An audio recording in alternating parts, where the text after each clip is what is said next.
So first off, let me say that this particular lesson was actually done a couple of weeks ago at the building where we assemble, where our congregation assembles. And somehow, in my attempts to set the recording up at the building there, I managed to get the record button on but hit the mute button. So we were unable to actually deliver a video and sound version of this particular lesson to put online. So I have decided to come back and to make up for that.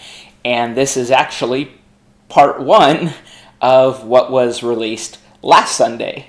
And so we're going to begin simply by reading from the Gospel of Mark, verses 27 through 30. It says, "Now Jesus and his disciples went out to the towns of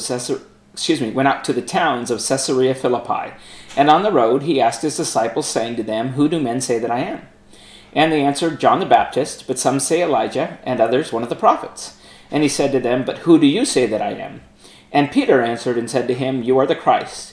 Then he charged them that they should tell no one about him." And so the first thing that it would be interesting to look at, or I thought that we could do, is to learn from some of the questions that were not asked. We've talked a lot of times in the past, and I'm sure I've mentioned in the past, that we learn a lot by asking questions. Sometimes we can learn specific things by which particular questions aren't asked.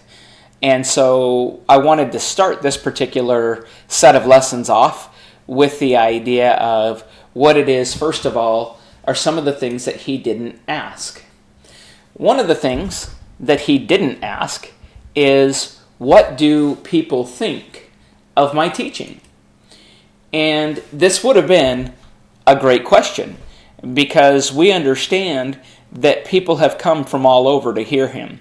It seems like everywhere he goes, great crowds gather, and they come to hear him speak, and they come to see him perform miracles as well. But we understand that a big part of their showing up was for the opportunity to hear him teach. And so certainly there would be things that were being said. Certainly people had to be talking about what they were hearing. And the question would encompass, and it would be a good question for learning information if a preacher were to ask that type of question. They might ask, what do people think of my teaching? And it would then give them an idea of whether or not people are understanding what's being said, whether people are agreeing or disagreeing with what's being said. And so this would have been a very good question for him to bring up. And it certainly would have been a very timely question for him to ask, as he has been doing a great deal of teaching. We understand, as I just mentioned, that people were coming from all over the world to hear Jesus teach. And people today actually appreciate the various aspects of teachings attributed to Jesus as well. You will hear people talk about the idea of some of the things that Jesus taught and some of the things that he expressed, and they will use them in their teaching as well. Now, they're not necessarily going to give him credit for who he is. They're not actually giving credit necessarily to the one doing the teaching, but many people in the world today appreciate some of the ideas and some of the concepts and some of the things that Jesus went about teaching. And so many people today may ask the question, or we may ask the question, what are people saying about his teaching today? And that might be a very good question to gain information. But that's not where Jesus wanted to go at this particular point. You'll also notice that he didn't ask, what are people saying about my miracles? And I had mentioned that people would come from all over, and they would come for a couple reasons. Sometimes they would be different, sometimes it would be both. But they would come to hear him teach, and they would come to see him perform miracles. And up to this point, we've seen that he's performed many miracles, and there have been very many different reactions to it. Some claim that he is or believe that he is able to do these things through the power of Beelzebub. Some believe that, or they just question, where does he get this particular power, and they don't understand, but they don't want to attribute it to anything specific. And some are just simply greatly amazed at the things that Jesus was able to do. And in the world today, there will be people who will read about the miracles of Jesus. They will share them with their children, even if they don't see them as something that was factual. There are people in the non-religious world, if you want to put it that way, but there are people in the world today that will go and that will look at the teachings and some of the miracles that Jesus performed, and because they are such amazing events, and in their minds amazing stories, not necessarily factual, they will actually share these things with their children or with other people because they find them to be amazing stories. And so again, this would have been a legitimate question to find out, hey, what are people saying? I've performed all these miracles. What is it that people are saying? Are they believing in who I am? Are they believing in where the power comes from? What are they saying about this particular power? Are they afraid of the power that I possess? Do they not understand? I mean, this particular question would have brought about a great deal of responses from his disciples. But again, that's not what he chooses to ask. And the third thing that we will discuss that Jesus did not ask, that would have been a very valid question at this particular time, is, what are people saying about my commands? Are they saying that they're not going to follow them? Are they saying that they are going to follow them? Are they saying that they don't like the commands that I have? Are they saying they don't agree with the commands that I have? Are they saying that I don't have the right to make these commands? What are people saying about my commands? What is their reaction? And again, certainly this would have stirred up a great deal of thought and a great deal of conversation. And we know that Jesus presented very many commands in his time spent teaching and healing the crowds. So you would have this vast array of responses. Some would want to follow them. Some would want to completely ignore them. Some would think that they were a good idea. Some would think that they were a bad idea. I mean, there's this whole array of responses that would have come out of the commands that Jesus presented to the people that they heard during the time of his teaching and time of his healing. And people throughout the world today will share teachings from the Sermon on the Mount, whether they believe that Jesus is the Christ or not. They'll share some of the commands and some of the ideas that he puts forth, not because they believe that he is Jesus Christ, but because they believe that it's a good idea, that you should listen to these particular teachings, or these particular commands are commands that you should live by. The one thing that popped into my head after I put this together and was delivering it on the Sunday past a couple weeks ago was the idea that people like the idea and the teaching of Jesus Christ as it pertains to the golden rule and how we treat others and how we should treat others. And many people will teach that as a command to live by, a way that you must live by, but they won't necessarily say that Jesus is the Christ. They won't necessarily say that Jesus is the Son of God or that Jesus is who he claims to be, other than maybe a good teacher, maybe, a great teacher, but they may not recognize him as who he claims. And so we've kind of looked at some things that he didn't ask, and I want to get to the point of why this is a good exercise. And as one writer put it, and we're going to look at, and I'm sorry that I don't have the author's name to directly quote, but I want to share this with you.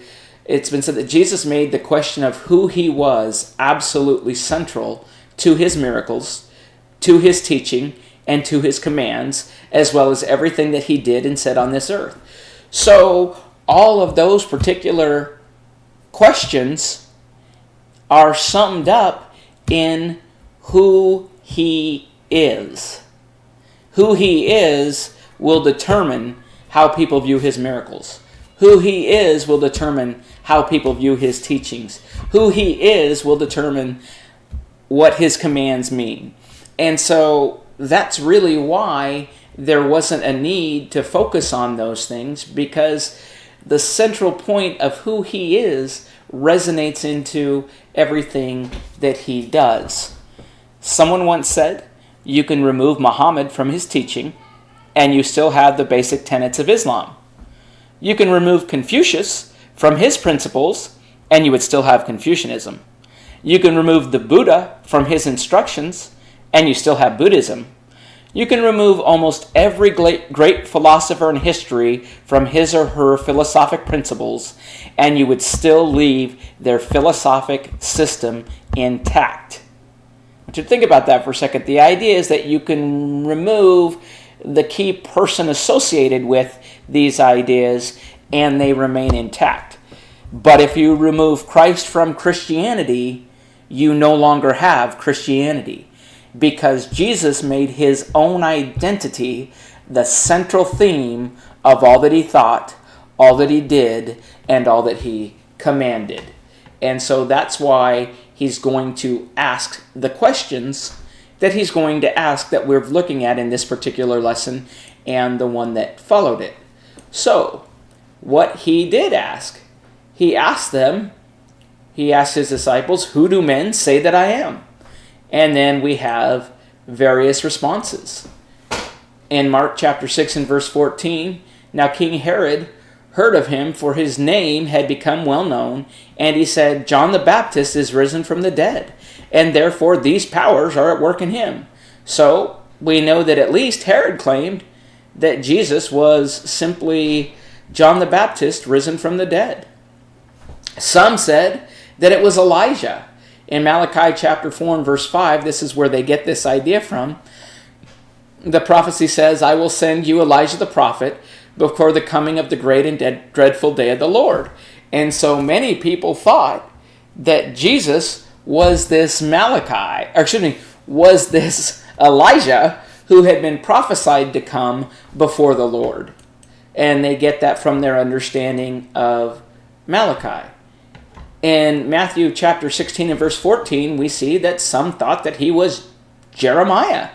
So they said, some say John the Baptist, some Elijah, and others Jeremiah or one of the prophets. So a great teacher, certainly. They're certainly acknowledging him and saying that he is somebody that is important, maybe somebody that is a former prophet, or maybe one who is a prophet returned. They're saying that he is a very good man. And this idea of one of the prophets, and kind of this concept, like Moses, Jesus declared the law of God. He was like one of the prophets. And like Isaiah, who was one of the prophets, Jesus preached about holiness and sacrifice. And just like the prophet Daniel, the message of Jesus is a prophetic message of a coming king and his kingdom. Like Jeremiah, Jesus' ministry was one of compassion and one of brokenness. And like Hosea, Jesus loved the unlovable and desired to redeem the wretched lost sinner. And so we have all of these answers as to who it is that men say that Jesus is. And so it would be interesting to look at the question of, you see that there are several different responses, then what would the response be today if that question were asked? Well, the Muslims would say that Jesus is a prophet, but he wasn't crucified on a cross, and he will return, but he's not God. The Hindus, they believe that Jesus is just one of millions of gods. The Jews believe that Jesus was a great prophet and teacher, but not God. And so all of them have this idea of something special, but not God. The Jehovah's Witnesses believe that Jesus was once the Archangel Michael before he came to the earth. In their view, he is not God in the flesh. The atheist denies Jesus ever existed at all. The agnostic doesn't know what to believe about Jesus. The agnostic, he hears all of these different things and he hears all these possibilities and he just doesn't know what to say. Most of society would say that Jesus was a great teacher, that he had some good ideas about loving our fellow man and being good to others, but they will not believe that he is the Savior or that he is God in the flesh. This is the most prevalent view of who Jesus is. His existence is acknowledged, but there is refusal to bow to his authority or give him the worship that he deserves. So there are answers to this particular question, and there are many different answers to this particular question. But this wasn't the only question that Jesus had for his disciples, and this wasn't the finishing of where he was trying to take them and what he wanted to teach them. And this particular question that follows was studied in the previous lesson that was presented. And I encourage you to go back and look at that answer once again to find out who do the disciples say Jesus is, and the importance of that particular question and its answer. Thank you.